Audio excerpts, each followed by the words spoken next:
औज़ुबिल्लाहिमिनश्शैतानिर्रजीम बिस्मिल्लाहिर्रहमानिर्रहीम। मैं हूं सरदार आमिर ज़ैर एडवोकेट और आप देख रहे हैं मेरा YouTube channel house of justice. Viewers, आज मैं बात करूंगा मायदा बै के बारे में कि मायदा बै क्या होता है। क्या कोई आदमी मायदा बै की बुनियाद पर किसी प्रॉपर्टी का मालिक बन जाता है कि नहीं, और अगर नहीं बनता तो फिर उसके लिए कौन से डॉक्यूमेंट्स ज़रूरी होते हैं जो कि उसे तैयार करवाने चाहिए।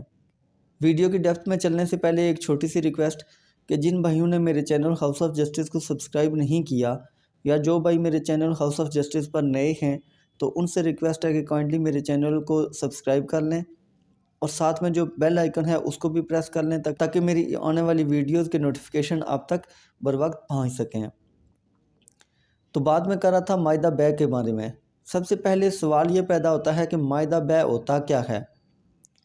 जब भी कोई दो पार्टीज़, एक पार्टी ज़मीन बेचना चाहती है और दूसरी पार्टी ज़मीन ख़रीदना चाहती है, दोनों आपस में बैठकर कुछ टर्म्स एंड कंडीशन तय करते हैं, कुछ शराइत तय करते हैं कि ये प्रॉपर्टी कितने मरले बेची जा रही है, उसकी टोटल कीमत कितनी होगी, बयाना कितना होगा, बकिया पेमेंट कब तक और कैसे अदा की जाएगी, कब्ज़ा कब दिया जाएगा, रजिस्ट्री वगैरह कब करवाई जाएगी।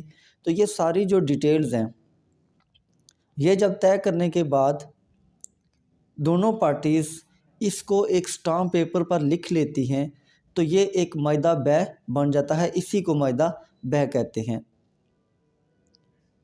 जब मिसाल के तौर पर एक पार्टी ने ज़मीन बेची, दूसरी ने ख़रीदी, दोनों में ये तय पाया कि टोटल 5 मरले का प्लाट बेचा जाएगा और उसकी टोटल कीमत जो होगी वो 1 करोड़ होगी। उसमें से 10 लाख बतौर बयाना अभी अदा किया जाएगा और जो प्रॉपर्टी का कब्ज़ा है वो भी दिया जा रहा है, जो ख़रीदने वाला है उसके हवाले कब्ज़ा भी किया जा रहा है। तो ये सारी डिटेल जब तय हो गई, बयाना दे दिया गया, कब्ज़ा भी हवाले हो गया, तो इसको एक स्टाम्प पेपर पर लिख लिया गया। उसके बाद दोनों पार्टीज़ ने गवाहों की मौजूदगी में साइन कर लिया, गवाहों के भी साइन हो गए, फिर जो नोटरी पब्लिक है उसके पास जाके रजिस्टर भी हो गया। तो ये मायदा बै तहरीर हो गया, मायदा बै बन गया। इसके बाद जो बकिया पेमेंट थी, अगर 1 करोड़ थी तो 10 लाख बयाना, तो इसका मतलब है 90 लाख जो बकिया पेमेंट है उसके लिए एक टाइम मुकर्रर कर लिया गया।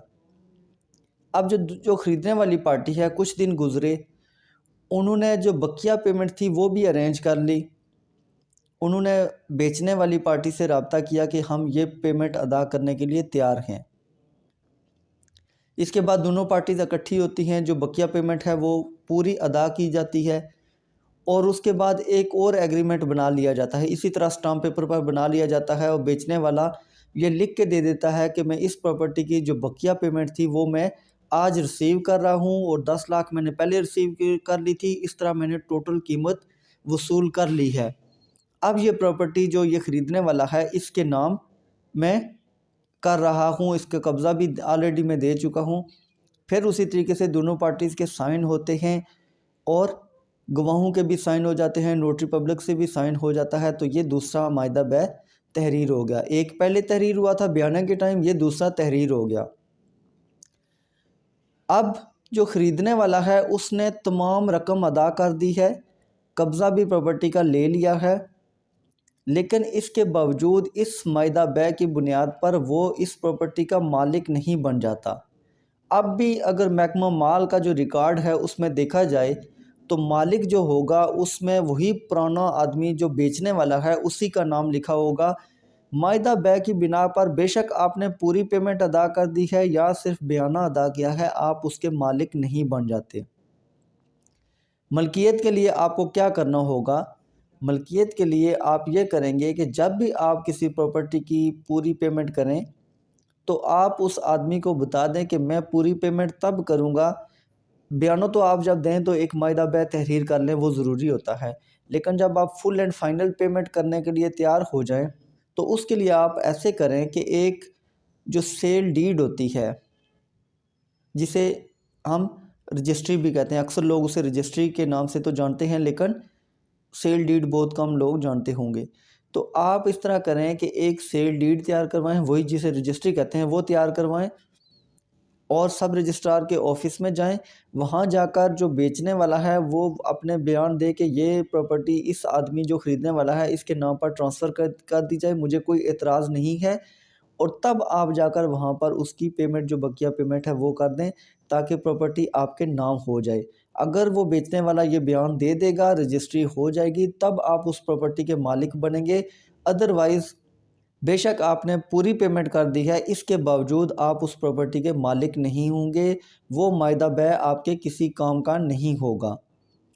हाँ, ऐसे हो सकता है कि अगर आपने वो मायदा बै बना लिया है, पूरी पेमेंट का भी और पहले वाला भी, बयाने वाला भी आपके पास मौजूद है, लेकिन जो मालिक है वो आपको रजिस्ट्री करवा कर नहीं दे रहा, वो हीले बहानों से उसको डिले कर रहा है। तो इसका मतलब ये है कि जो मालिक, पुराना मालिक है जिसने आपको ये ज़मीन बेची है, तो उसकी नीयत में फतूर है, वो आपको ये प्रॉपर्टी आपके नाम ट्रांसफ़र करवाना नहीं चाहता। तो उस सूरत में ये जो मायदा बै आपके पास मौजूद है, तो आप इसकी बेस पर आप अदालत चले जाएं और अदालत में जाके ये केस करें कि ये मैंने प्रॉपर्टी इस आदमी से ख़रीदी है, फुल एंड फाइनल पेमेंट मैं ऑलरेडी अदा कर चुका हूँ, लेकिन इसने जो वादा किया था कि पूरी पेमेंट लेने के बाद ये प्रॉपर्टी मेरे नाम ट्रांसफ़र करेगा, लेकिन अब वो उससे फुलफ़िल नहीं कर रहा और अपने वादे से फिर रहा है।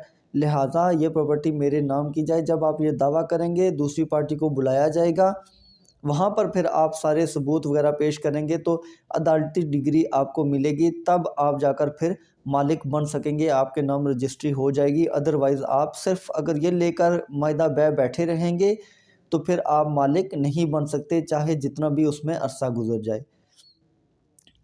इस बारे में मैं एक जजमेंट भी शेयर करना चाहूँगा। 2020 YLR 2115 2020 YLR 2115 इसी टॉपिक पर यह बड़ी एक डिटेल जजमेंट है कि जब भी आप मायदा बै करें तो या तो आप रजिस्ट्री अपने नाम करवा लें, और अगर बेचने वाला आपके नाम रजिस्ट्री नहीं कर रहा, वो प्रॉपर्टी ट्रांसफ़र नहीं कर रहा, तो फिर आप कोर्ट में चले जाएं। इसी मायदा बै की बुनियाद पर आप कोर्ट में जाएं, वहाँ जाकर आप अपना केस साबित करें, सारे सबूत, जो पेमेंट आपने की है उस पेमेंट का प्रूफ पेश करें। उसके अलावा जो गवाह थे उस टाइम जब आपका मायदा बै हो रहा था, उन गवाहों को भी अदालत में लाएं। जब आप अपनी सारी चीज़ें साबित कर देंगे तो फिर अगर वो आदमी तब भी आपके नाम ट्रांसफ़र करने के लिए राज़ी नहीं है, तो फिर कोर्ट आर्डर करेगी कि ये प्रॉपर्टी आपके नाम ट्रांसफ़र कर दी जाए। अदरवाइज़ अगर आप सिंपल मायदा बै लेके बैठे हुए हैं तो वो प्रॉपर्टी किसी भी टाइम आपके हाथ से वापस निकल सकती है, उसका कब्ज़ा भी जा सकता है, और महकमा माल में जो डॉक्यूमेंट्स हैं उसमें तो वो वैसे भी आपके नाम पर ट्रांसफ़र हुई ही नहीं है। तो अगर कब्ज़ा भी चला गया तो फिर आप हाथ मलते रह जाएंगे, आपके हाथ कुछ नहीं आएगा। इसलिए जब भी कोई भी ऐसी सिचुएशन हो तो पहली बात तो ये है कि जब आप मायदा बै करें तो जब बयाना दें तो फुल एंड फाइनल पेमेंट जो बकिया है वो तब दें जब वो आदमी सब रजिस्ट्रार के ऑफिस में जाके आपके हक़ में बयान दे कि ये प्रॉपर्टी इस आदमी के नाम, जो ख़रीदने वाला है, इसके नाम ट्रांसफ़र कर दी जाए, तब आप वहाँ पर उसको बाकी पेमेंट दें। अगर आप पहले ही दे देंगे तो वो जो फ्रॉडियर टाइप लोग होते हैं वो कभी भी आपके नाम पर ये प्रॉपर्टी ट्रांसफ़र नहीं करेंगे, फिर आप एक लंबी चौड़ी लिटिगेशन में पड़ जाएंगे।